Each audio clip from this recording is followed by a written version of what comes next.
Hey, what's up everybody? This is Jose from Florida Hood Blogs. 3 weeks ago I did a video about why people are moving out of Naples, Florida, and the video got 25,000 views in 3 weeks. So I want to go over some of the comments we got, and I want to elaborate a little bit more on this topic since there were so many comments. A lot of people really loved the video and a lot of people were really angry at me. The beautiful thing is that we can still be friends. We don't have to agree on everything. I'm just saying my opinion. So one of the comments is from Charles Moore, and he says, I lived there for 7 years, would never move back, enjoying a much better life in the Carolinas. Heat and humidity is 9 months a year in Naples. A lot more bang for your buck here. People are much more friendly up here, and the change of seasons is fantastic. Other people complained that my video was very opinionated. That's why in this video I'm going to bring in some outside sources. I had a few people actually complain, saying, hey, we're talking about Naples, why are you talking about Lehigh, why are you talking about Fort Myers? Well, let me explain something to you. Lehigh exists because of Fort Myers, and Estero and Bonita Springs exists because of Naples and Fort Myers, and the Golden Gate Estates and Golden Gate City exist because of Naples, Florida.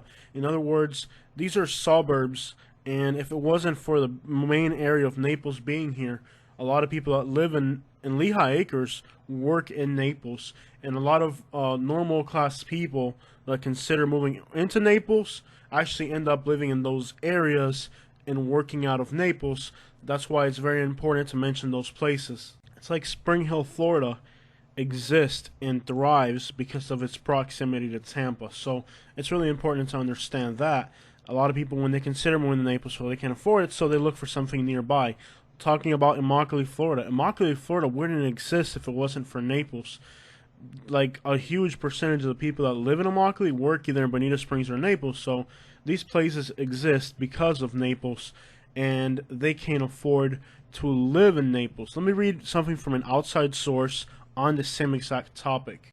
This is from a website called strongtowns.org. It says, referring to Lehigh's population, it's a growing place, but it's not a successful place. It has almost no chance of becoming a fiscally productive, environmentally sustainable, or prosperous community full of upward mobile individuals and family. It risks becoming instead an increasingly isolated place full of people who are cut off from the economic mainstream. And then it mentions how people in Lehigh have to travel so far for employment, and they're really trapped there, and they have to spend a lot of money on vehicles and vehicle repairs to be able to live there, and there's no sidewalks for kids to walk on, and it goes on. It's a really interesting subject. It's called strongtowns.org, and it really breaks down the disparity of towns like Lehigh, which are attached to a larger town like Fort Myers. The article also elaborates on how zoning makes it impossible for working class people to be able to afford to live in the areas where the work is, and it's almost done purposely through zoning. So it's a really in-depth article. I would definitely recommend reading it if you're more interested in looking to get informed on Southwest Florida. The article also goes into how some sections of Lehigh Acres have a 40% poverty rate, which is something you would expect in a large city like Philadelphia or in Southside Chicago. So definitely some interesting reading and comparisons to go through. I also found a video on YouTube, by the way, very professional. It's made by a realtor, and that's where the issue comes. Obviously, his job is to sell houses and to sell you on Southwest Florida, specifically Naples, and some of the things that he said in the video, which is on YouTube. And by the way, very professionally built video. I wish my videos were that professional.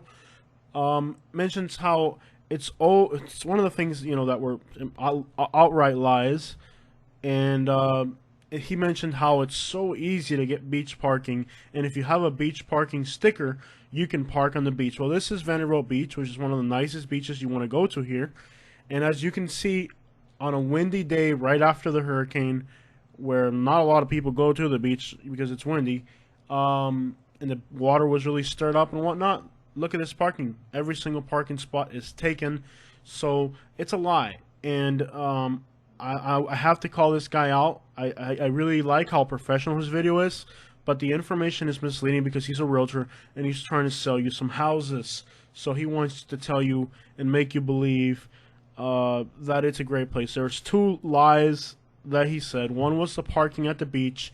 Look, I'm going to prove it to you right here. This is Delnor Wiggins Pass, which is the nicest beach in Naples, in my personal opinion. I have a beach parking permit, and I went there, and guess what? It's a state park, so you still have to pay to get into that beach. So parking and free parking. Now, if you go to Barefoot Beach, that beach is free, but you can't get parking there because it's always full.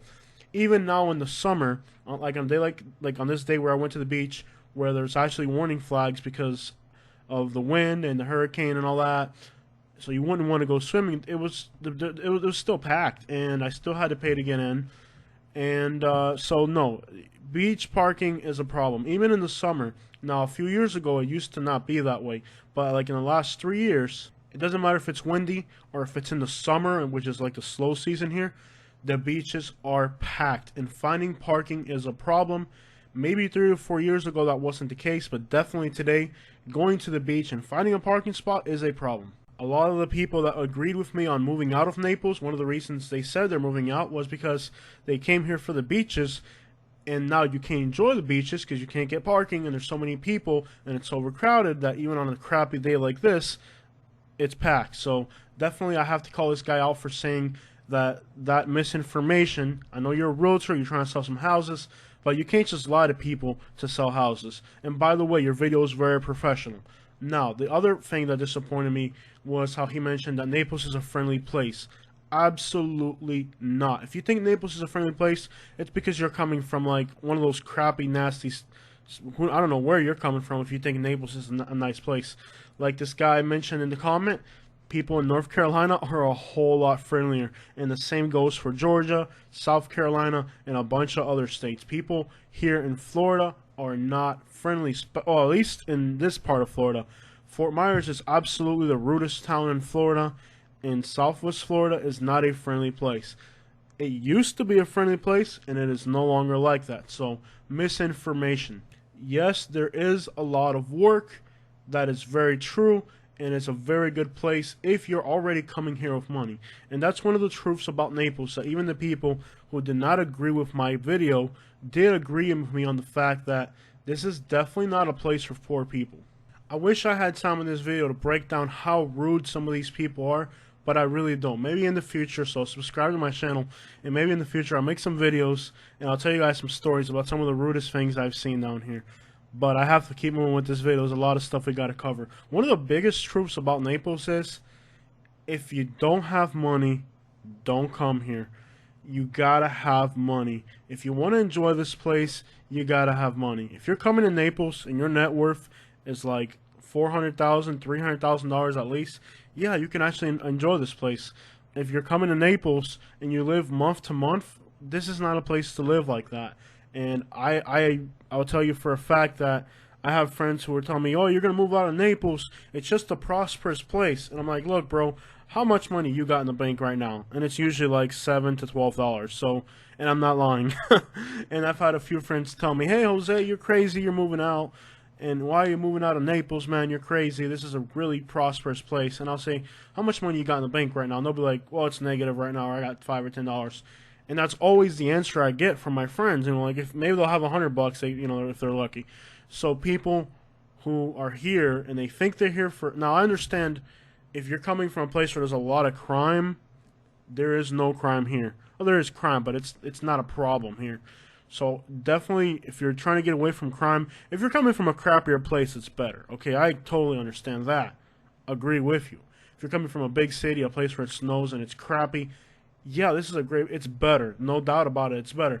But I would recommend you find a place in Florida that's a little bit less presumptuous, that's more affordable, and where the economics of living there, you know, are more favorable for a poor person. If you guys remember, during the recession, other than Las Vegas, Southwest Florida was the hardest hit place other than Las Vegas. Lehigh Acres and Golden Gate Estates among some of the worst places hit, because people are really living outside of their means here. They're not just kind of living outside their means, they are really living outside their means. Look, I'm not Dave Ramsey here, but I'm not Dave Ramsey, but maybe in the future that's another video I can make a, you know, nice topic to make a video about, is how people in Southwest Florida or in general are just living way outside their means, and that's a problem for a lot of people here. I don't want that topic again to consume all the time on this video, but definitely this is an area where people are living outside their means, and it just ends up hurting them. That's why when we had the housing crisis, Lehigh Acres and Golden Gate Estates was one of those areas that got hit so hard.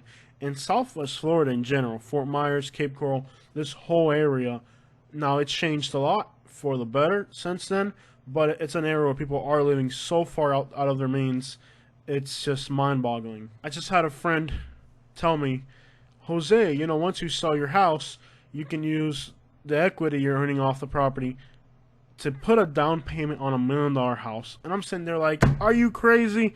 No way am I moving to $1 million house. And that's the mindset people have. It's just to live so far outside of their means that it's mind-boggling how far people try to live outside their means here. And the poor people are the absolute worst when it comes to that. They got to fit in. They feel the need to fit in. Everybody has a big house, so they want a big house. Everybody's got new BMW and a Mercedes-Benz, so they think they got to have it too. And they got to have this, and they got to have that. And people are so far stretched out of their means that it's insane. A lot of these people that are here, and they're living a $2 million lifestyle, they did it with a $400,000 down payment. So what they really have as far as net worth is like a $1.4 million deficit. And to me, wealth is nothing but net worth. So if your net worth is $300,000 and you owe $600,000, you're actually living $300,000 negative. So to me, net worth, it's not the lifestyle you're carrying, it's the net worth you actually have. And I feel that people here really are stretching it so far that it's incredible. Because even some of the people that I work for, are the way they invest money, it's just, I'm not even going to get into it. But anyways, because it's like people are trying to be balling on the bank's money. And when that income dries up, if there's another recession, the same exact thing is going to happen. There's so many people living so far outside their means, and it's all fake. It's not real. You would not believe, I have a property for sale now, and actually, I'm about to be the realtor up in here. Oh, you should move to Naples. It's great. I have this. Okay, whatever. So I'll put the link to my property in this video. Okay. So, what was I saying? So I have my property for sale. It's been on the market for 8 months. Banks will not finance the property because it's a mobile home. Now, I have had countless people tell me, oh, I love it, I'll buy it. And then they'll say, well, I'm going to see what my bank says. And I'm like, whoa, it's a mobile home, banks won't finance it. Then they'll be like, oh, never mind. So then they go and they buy a $300,000 house because the bank will finance it because it's a house. So they couldn't afford a $120,000 mobile home, but now they go and they finance a $300,000 house because that's what the bank will finance them, which is mind-boggling. If you can't afford and a lot of people that do have the money, then they don't want to invest in a mobile home. Somebody who has $120,000 cash, some of my customers, I'll see them going, they'll buy a $1 million house with like a 10% down payment or something. So everybody's trying to live and stretch their money so far, it's unrealistic. And that happens all over the place, but I think here in Southwest Florida, it really happens more than in other places and on a much larger scale. Alright, so moving on to the next truth about Naples, Florida. But there is so much stuff to do here, and if I do move away, that's what I'm really going to miss. I mean, you have the Everglades. I don't know how, if you're into nature, a lot of people are not into nature. The Everglades, to me, is just one of the greatest wonders in the United States. I really love the Everglades. I love fishing. I like seeing animals. I like being away from people. There's so much to do in the Everglades. It's just incredible how much there is to do. As far as sightseeing, as far as nature, you also have the Gulf beaches. There's boating. There's a lot to do down here. It takes a really special type of person to really be able to identify how much there is to do down here, but there's a lot to do down here.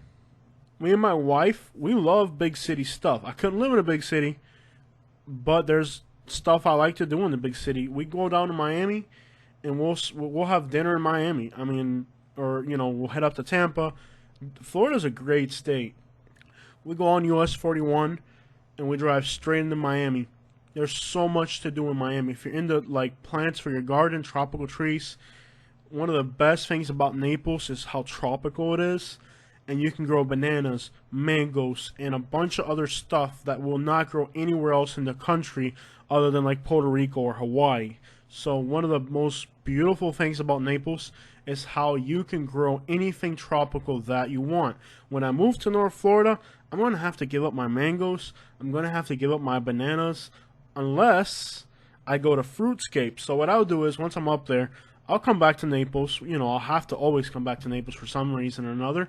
But when I do come to Naples, I will go to Fruitscapes, which is in Pine Island, or I'll run down the Homestead, and you can go to these mango farms. If you haven't done that, that's a great thing to do in mango season. You can go either to Homestead and do it, or you can go up to Pine Island, and basically the nurseries that have their own mango plantations, and you can go there and you can pick out 20 different types of mangoes, if you're lucky. Sometimes I'll have 5 or 6, but there's always different types of mangoes, jackfruits, bananas. I mean, it's sugar cane. There's so many different things you can try, and you'll pay like $7 to get in or something like that. It's all different, but it's called the Spice and Fruit Park, the one in Miami, and we love it. We go down, we drive, an hour and a half into Miami, and we go to Southwest Miami. We get some Cuban food, we get some Argentinian food. There's so much food in Miami that it's mind-boggling. And just the fact that you can, day trip to Miami is incredible. And I think a lot of people in Naples forget how cool Miami is and how much there is to do in Miami. As far as shopping, as far as tropical culture. I mean, there's so much you can do here as far as hobbies go. And it's uninterrupted throughout the year, except for, like this person said, the humidity. In 9 months of the year, it's unbearable. I like fishing, and it's a real huge effort to go out in the Everglades and fish with the humidity. So there's a lot of hobbies and there's a lot of things you can entertain yourself with. Okay, moving on to the other truth about Naples. I work in Pelican Marsh, one of the communities where I have some of my best customers. And by the way, I think these customers are from Massachusetts. How do you say it, Katie? Massachusetts. Yeah, Massachusetts. I have a Puerto Rican friend. He said, Massachusetts, when I used to live in Massachusetts. Anyways, I have a lot of customers. And when I see MA on my phone, I don't even give them a quote. I just say I'll go and do it because they pay really well. And that's one of the states that people in Florida don't seem to like people from Boston. I personally don't have any complaints about any of the people I've met from Boston. I don't even give them a quote because I know they're going to pay me good or better than I expect. But I do have a customer, and I go into Pelican Marsh, which is one of the nicest communities up here in this area. And when I say nicest, I'm referring to golf courses and, superficially nice. I go in there at 7 in the morning to work, and you'll see a bunch of young women jogging, blonde women jogging, brown, tan women jogging, beautiful young women. And then at about 10, 11, 11:30, 10, 10:30, you'll start to see a bunch of old, hairy, fat, bald guys that own those women. And that's one of the things that I dislike about Naples, and it's the truth about Naples, is gold-digging women. Man, are they everywhere. Even in my own house. Katie, get up off your butt and get a job. Oh, it's your house? Oh, never mind. I'll stay. Anyways, gold-digging women are just everywhere. And it's so sad. Like I was working for one guy, and I was like, sir, do you mind if your daughter helps me move this thing? And he goes, oh, no, that's my wife. And I was like, oh man, I don't know how you could live your life as a young, attractive woman next to an old, like, I know I'm ugly. I'm not pretty. I know I'm ugly. But I can see me 30, 40 years from now. That's what I know I'm going to look like when I'm that age. And how can you be that person who is there very obviously not attracted to grandpa, but you're there just for the money, and it is so common. It breaks my heart, and I feel really sad for these people, how they can live this superficial life. I don't know. I don't know how they can play that off, how they can feel about themselves as a woman. Salute to all the strong, hard-working women who have ugly husbands, but are not there for the money. Anyways, moving on to the next truth about Naples, Florida. If you're investing and you're looking at Naples as a real estate investment, the only thing that's going to make your property be worth more money in the future through appreciation is proximity to the Gulf. If your property is on a canal, or your property is directly on the Gulf, or like you can walk to the beach or something like it is with Naples Park, if you don't have that proximity to the Gulf or the beaches, your property is not worth anything. It's not going to be worth more. It could be, but the real price appreciation is that thing right there, which is proximity to the Gulf. And I always tell people one of the most overlooked areas in Naples is the Golden Gate City. Golden Gate City has canal system, and the fishing in that canal system is awesome. It's elaborate, and even though it doesn't exactly give you golf access, but I think there's really nice properties in Golden Gate City on those canals. Golden Gate City has some rough, densely populated areas, but there are some little corners here and there. The houses on the canals really overlooked real estate. So the same thing goes for Bonita Springs, anything that's on the Imperial River. Now, keep in mind flooding and hurricanes and all that, so make sure you get some good insurance. But I think that it's really overlooked real estate, because what people really want the access to the Gulf for is for fishing, and freshwater fishing is fun too. So I think it's really overlooked. One of the nicest communities in Naples that I would recommend would definitely be, especially for people who have children, if you have kids going to school, Heritage Bay, everything around Gulf Coast High School, there's some really nice communities there. All those communities around Gulf Coast High School, a lot of parents with kids.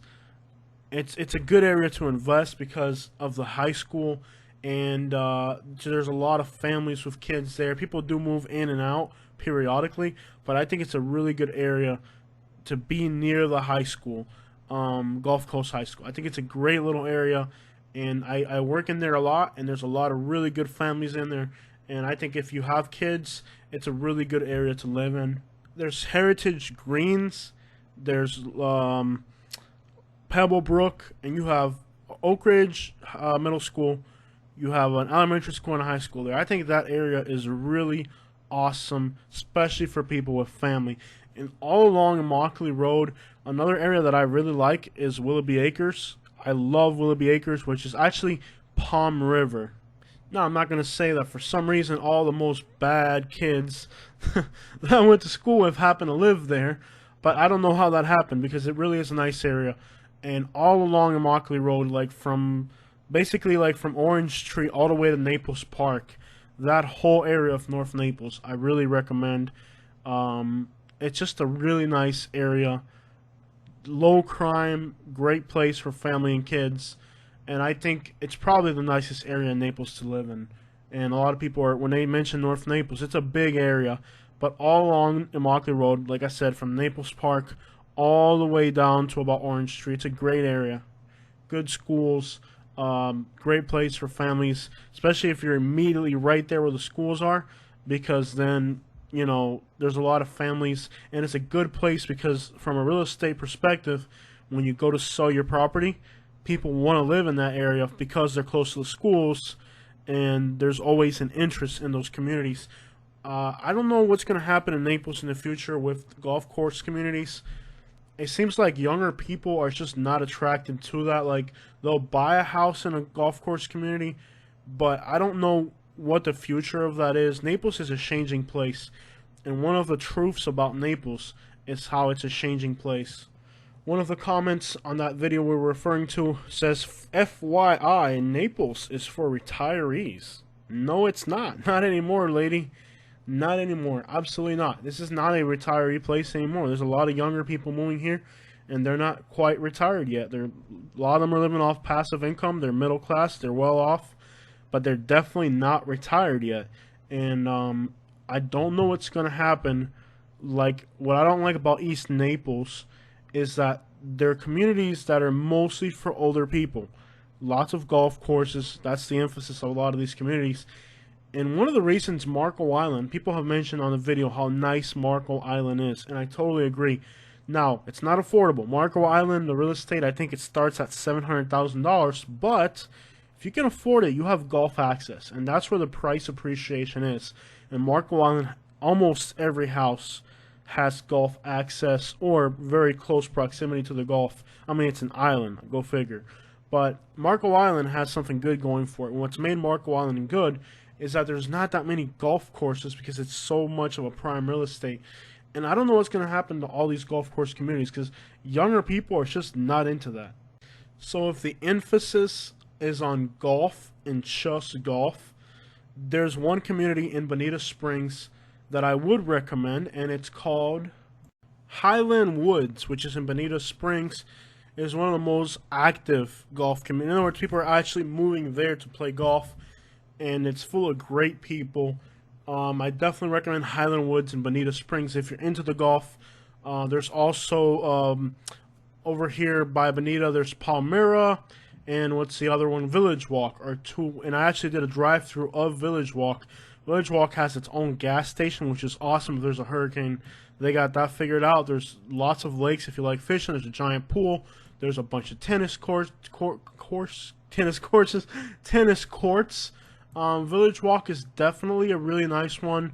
Palmyra, which is right next to it, and Highland Woods are some of the most active golf course communities.